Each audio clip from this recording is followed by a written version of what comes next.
The roar of a Ferrari engine has always been the heartbeat of Formula One, a symphonic reminder of the sport's heritage and the weight of expectation that rests upon the shoulders of the Scuderia.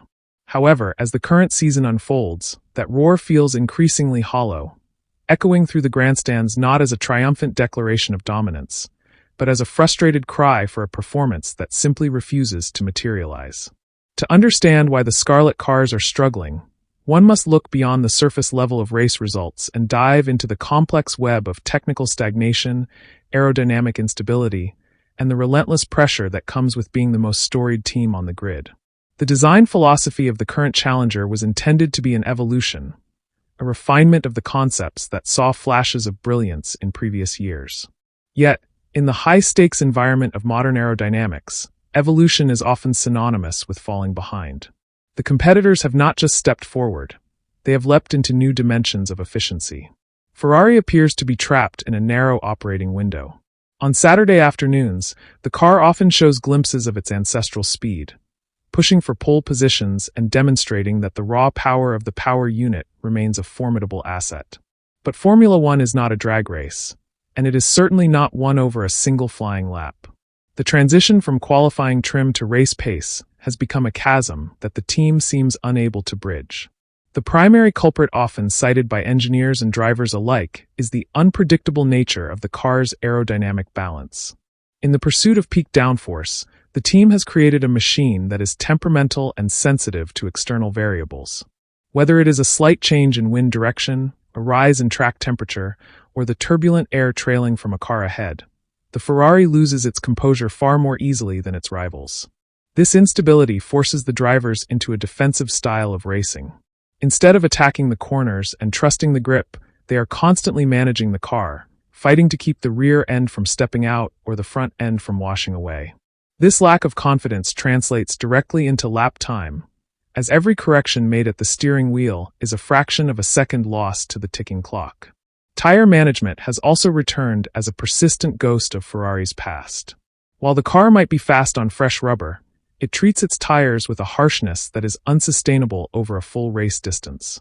The heat degradation is uneven, leading to a performance drop-off that occurs much earlier than it does for the frontrunners. This creates a strategic nightmare. If the team stays out to maintain track position, they become sitting ducks for those on fresher rubber. If they pit early to cover the degradation, they commit themselves to an extra stop that the car's raw pace cannot recover. It is a cyclical problem where the technical limitations of the chassis dictate a compromised strategy, leaving the drivers and engineers with no good options, only varying degrees of damage limitation. Beyond the carbon fiber and the telemetry data, there is the psychological burden of the Ferrari brand. In Maranello, second place is often viewed with the same disdain as a total failure. This culture of intense scrutiny can lead to a reactive development cycle.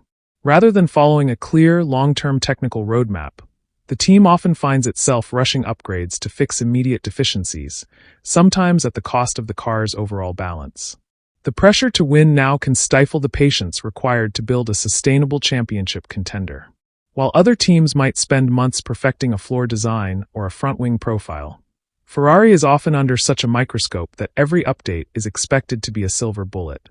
When those updates provide only marginal gains or, worse, introduce new handling quirks, the morale within the garage and back at the factory inevitably takes a hit.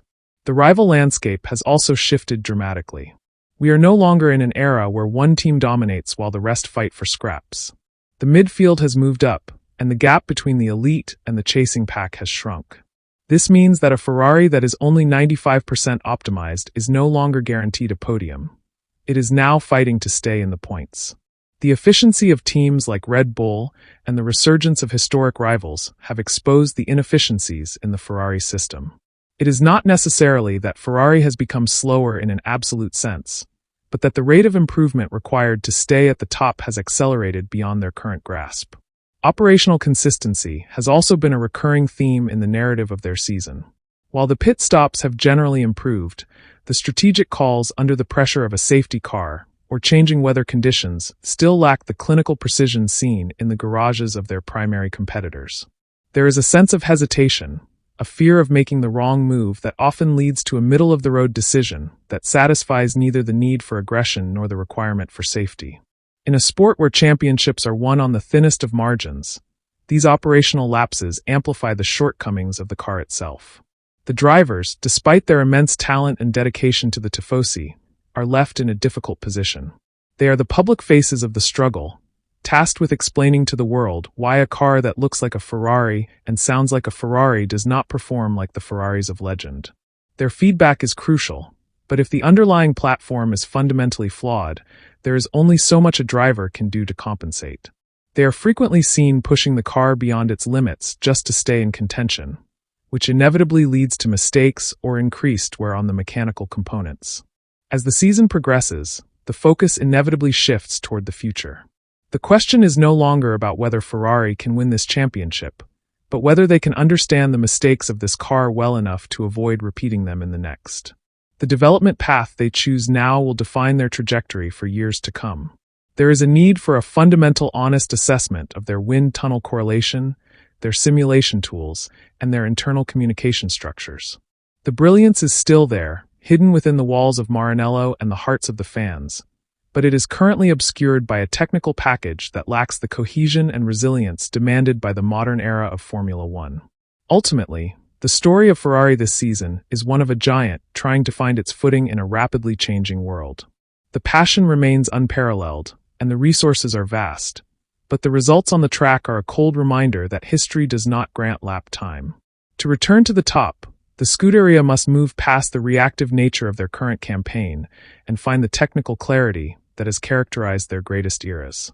Until then, the red cars remain a poignant symbol of what could be, chasing the ghosts of their own success while the rest of the world moves further ahead into the distance.